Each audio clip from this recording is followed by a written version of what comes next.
చంద్రబాబు నాయుడు గారు కోర్స్ పరిచయం లేని అక్కర్లేని పేరు. ఆహ్, ఇంచుమించు ఏంటే ఆల్మోస్ట్ ప్రధానమంత్రి స్థాయి వ్యక్తి అన్నమాట. అంటే దేశాన్ని గూడా ఎలా పాలించాలో కూడా చాలా ఆహ్, ఈజీగా తెలిసిన వ్యక్తి. సో, ఇప్పుడు మన హైదరాబాద్ డెవలప్‌మెంట్‌కి కూడా ఒకప్పుడు పునాది వేసింది ఆయనే. అందరికీ తెలిసిన విషయమే. హైటెక్ సిటీ ఈరోజు ఇంత డెవలప్ అయ్యి మనం మళ్ళీ ఫోర్త్ సిటీ వైపు పరుగులు తీస్తున్నామన్నా కూడా దీనికి ఆయనే ముఖ్య కారణం. ఇలా ఆయన గురించి ఎంత చెప్పుకున్నా తక్కువే. అండ్ నౌ 76థ్ ఇయర్‌లోకి ఆయన అడుగుబెట్టారు. ఆల్మోస్ట్ అందరూ శుభాకాంక్షలు తెలుపుతున్నప్పటికీ, ఒక ప్రత్యేకమైన శుభాకాంక్షలు అని అనుకోవచ్చు దీన్ని. మన జూనియర్ ఎన్టీఆర్ గారు మావయ్య అని చాలా ఆప్యాయంగా అతన్ని విష్ చేయడం జరిగింది. అతను చేసిన విషెస్ ఎలా ఉన్నాయో ఇప్పుడు చూద్దాం ఒకసారి. చంద్రబాబు నాయుడు గారు ఎల్లప్పుడూ ఆయురారోగ్యాలతో నిండు నూరేళ్ల పాటు సుఖ సంతోషాలతో ఉండాలని ఎన్టీఆర్ ఆకాంక్షించారు. యెస్, ఆబ్వియస్లీ అందరూ కూడా అదే కోరుకుంటారు. ప్రజలకు సేవ చేయడంలో ఆయన చూపే అంకితభావం, పట్టుదల ఇలాగే కొనసాగాలని, రాష్ట్రాన్ని ప్రగతి పథంలో నడిపేందుకు అవసరమైన శక్తి సామర్థ్యాలు ఆయనకు చేకూరాలని కోరుకున్నారు. నెక్స్ట్, ఒక దార్శనికత కలిగిన నాయకుడిగా చంద్రబాబు నాయకత్వం రాష్ట్రానికి ఎంతో అవసరమని ఆయన సందేశంలో పేర్కొన్నారు. ముఖ్యంగా చంద్రబాబు నాయుడు గారి నాయకత్వం రాష్ట్ర ప్రజల్లో గర్వాన్ని, అభివృద్ధిని నింపాలని ఎన్టీఆర్ అభిలాషించారు. గత కొంతకాలంగా ఈ రెండు కుటుంబాల మధ్య రాజకీయ సంబంధాల గురించి రకరకాల చర్చలు నడుస్తున్న నేపథ్యంలో ఎన్టీఆర్ గారి శుభాకాంక్షల గురించి నలుగురు నానా రకాలుగా మాట్లాడుకుంటున్నారు. బట్ ఎవరు ఎలాంటి విచిత్రంగా మాట్లాడుకోవాల్సిన అవసరమేం లేదు. ఎన్టీఆర్ వర్సెస్ బాలయ్య అంటారు, ఎన్టీఆర్ వర్సెస్ లోకేష్ అంటారు, ఈ వీళ్ళ వర్సెస్ వాళ్ళు, వాళ్ళ వర్సెస్ వీళ్ళు అని చెప్పేసి చాలా మంది కొట్టుకు చేస్తూ ఉంటారు. ఏదైనా ఫంక్షన్లో వీళ్ళు కనబడి వాళ్ళు కనబడకపోతే ఎందుకు రాలేదు అంటారు, కనిపిస్తేనేమో ఎందుకు వచ్చారు అంటారు. ఇట్లా చాలా రకాలుగా ట్రోల్స్ చేశారు, మనం చూసాం. అయితే ఇక్కడ చాలా మందికి అర్థం కాని విషయం ఏంటంటే, ఒక కుటుంబానికి సంబంధించిన వ్యక్తులు ఎప్పుడైనా సరే అందరూ కలిసే ఉంటారు. అది మీకు ఫర్ ఎగ్జాంపుల్ 'తారక రత్న' గారు చనిపోయినప్పుడు మనం చూసాం.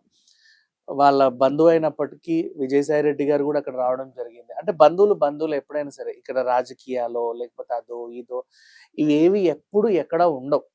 మనం మనం అనుకుంటా ఉంటాం జనాలంతే. వీళ్ళిద్దరు కలిసున్నారా? విడిపోయారా? మాట్లాడుకుంటున్నారా? లేదా? లేకపోతే ఎడమొహం, పెడమొహం పెట్టుకుంటున్నారా అని.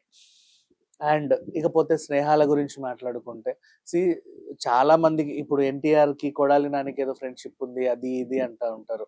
ఆయన వేరే పార్టీ, ఈయనకు అతనితో ఫ్రెండ్‌షిప్ ఏంటి అంటారు. రాజకీయాలు వేరు, ఫ్రెండ్‌షిప్‌లు వేరు. ఎందుకంటే ఆయన ఇతన్ని సినిమాకి నిర్మాతగా వ్యవహరించడం జరిగింది. ఆ కొద్దిపాటి స్నేహం ఉంటది. ఎంత కాదనుకున్నా వైఎస్ఆర్ గారు, చంద్రబాబు నాయుడు గారు అపోజిషన్‌లో ఉన్నప్పటికీ కూడా ఎంత గట్టిగా విమర్శలు కురిపించినా కూడా వాళ్ళిద్దరు మంచి స్నేహితులు. అందరికీ తెలిసిన విషయమే. ఇప్పుడు కూడా చంద్రబాబు నాయుడు గారిని ఏ ఇంటర్వ్యూలో అడిగినా సరే చాలా చక్కగా చెప్తాడు వైఎస్ఆర్ గురించి. ఇప్పుడున్న రాజకీయ పరిస్థితులు ఏంటంటే అవతల వ్యక్తి మీద బురద జల్లడమే, అవతల వ్యక్తి మీద బురద జల్లడం కాదు.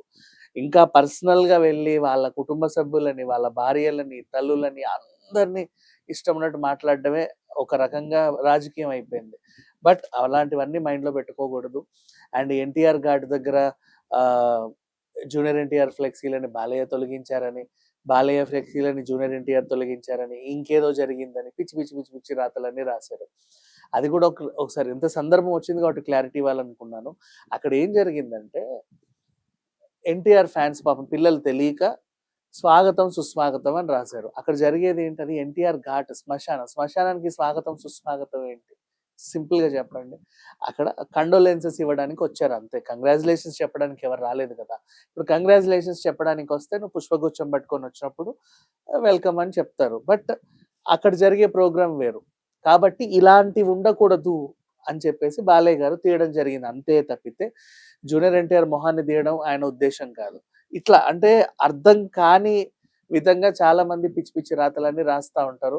దాన్ని బాగా వైరల్ చేస్తాడు. అది కాస్త మిగతా వాళ్ళు నమ్మి junior NTR fans versus Balayya fans అని, నందమూరిలోనే 2 వర్గాలుగా ఉన్నారని, నందమూరిలో 2 వర్గాలుగా ఉండడం పక్కన పెడితే మళ్ళీ టీడీపీలో కొన్ని వర్గాలు అని చెప్పేసి ఇలా డిఫరెంట్ పోకడలు వస్తా ఉంటాయి. బట్ ఎన్ని వచ్చినా, ఎన్ని రూమర్స్ వచ్చినా, ఎంతమంది ఎన్ని రకాలుగా మాట్లాడుకున్నా వీళ్ళందరూ కూడా ఎప్పటికీ మేము ఒకటే అని చెప్పేసి, అంతెందుకు నిన్న పురంధరేశ్వరి గారు అన్నా క్యాంటీన్‌లకి 76 లక్షలో ఎంతో డొనేట్ చేసింది ఆల్మోస్ట్.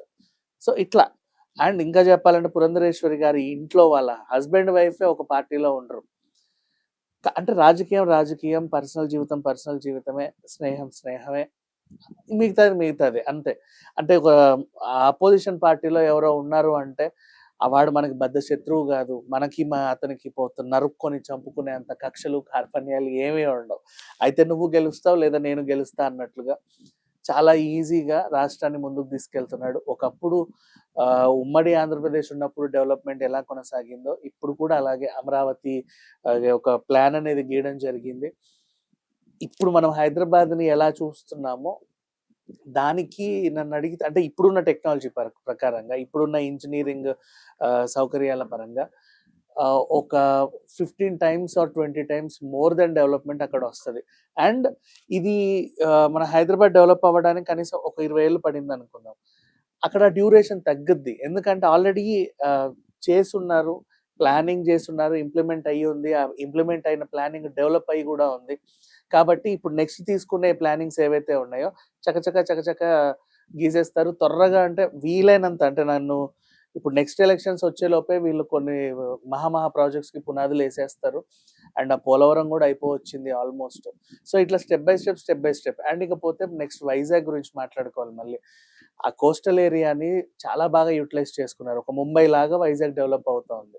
సేమ్ ప్యారలెల్‌గా మిగతా రాష్ట్రాల్లో గూడా ఎలా డెవలప్ అవ్వాలి, ఏంటి? ఈ ప్రణాళికలన్నీ గూడా ఆయన అందించారు. సో, అట్లాంటి చంద్రబాబు నాయుడు గారు నాట్ ఓన్లీ జూనియర్ ఎన్టీఆర్ గారు విష్ చేసిన విషెసే కాదు. రాష్ట్ర వ్యాప్తంగా, దేశవ్యాప్తంగా అందరూ గూడా అలాగే కోరుకుంటారనడంలో ఏమాత్రం అతిశయోక్తి లేదు. అండ్ ఇంచుమించు ప్రధానమంత్రి స్థాయి వ్యక్తి అంటే ప్రధానమంత్రి అవ్వలేదు అంతే. అంతకుమించి ఇంకేం లేదు. ఒకవేళ అయినా ఆశ్చర్యం లేదు. అంటే ఆ స్థాయి వ్యక్తి అన్నమాట. సో, దేశాన్ని గూడా అభివృద్ధి పదంలో నడిపించగలరు. వేరే రాష్ట్రాల మధ్యలో ఏదైనా పొరపొచ్చాలున్నా, పార్టీల మధ్యలో ఏమన్నా పొరపొచ్చాలున్నా ఈయనెళ్లి పరిష్కరించగలడు. అంత శక్తివంతమైన నాయకుడు మన చంద్రబాబు నాయుడు గారు. అండ్ ఆబ్వియస్‌లీ ఇంకో కొన్ని తరాల పాటు ఈ పేరు ఇలాగే వినబడాలని మనస్ఫూర్తిగా కోరుకుందాం. Thank you so much. ఈ వయసులో కూడా ఆయనకి స్కిన్ ప్రాబ్లమ్స్ ఉన్నా కూడా మొన్న వరదలొచ్చినప్పుడు ఆ నీళ్ళల్లో దిగి దాని తీవ్రతని చూసారు. అండ్ ఈరోజు అన్నా క్యాంటీన్‌లో సామాన్యులతో కలిసి టిఫిన్ జేయడం గూడా జరిగింది. అంటే ఎప్పుడు కూడా డౌన్ టు ఎర్త్ ఉంటారు. కాబట్టే ఆయన మీద గతంలో అన్ని ప్రమాదాలు జరిగాయి. అంటే అంత సెక్యూర్డ్‌గా వెళ్ళడం ఆయనకు తెలీదనమాట. జనాల్లో కలిసిపోతా ఉంటాడు. జనమే నన్ను చూసుకుంటారులే అన్న ధీమాతో వెళ్తా ఉంటాడు. సచ్ ఎ బ్యూటిఫుల్ నాయకుడు. అండ్ మన తెలుగు రాష్ట్రంలో ఆయన ఇంకా ఏదో ఒక రాష్ట్రంలో కొంత పార్టయినా అంటే ఇప్పుడు విడిపోయింది గాబట్టి, కొంత పార్టయినా ఆయన అభివృద్ధి అంటే లైక్ అధికారంలో ఉన్నాడు, అభివృద్ధి జేస్తున్నాడు. ఈవెన్ మన తెలంగాణలో ఉన్న నాయకుడైనా సరే ఒకప్పుడు ఆయన శిష్యుడే. అది గుర్తుపెట్టుకోవాల్సిందే. ఏది ఏమైనప్పటికీ కంప్లీట్ 2 తెలుగు రాష్ట్రాలు ప్రగతి పదంలో ముందుకు వెళ్ళడానికి ఆయన శాయశక్తులా ప్రయత్నిస్తా ఉన్నాడు. ఈ విషయం మాత్రం అందరికీ తెలిసిందే. సచ్ ఎ గ్రేట్ నాయకుడు.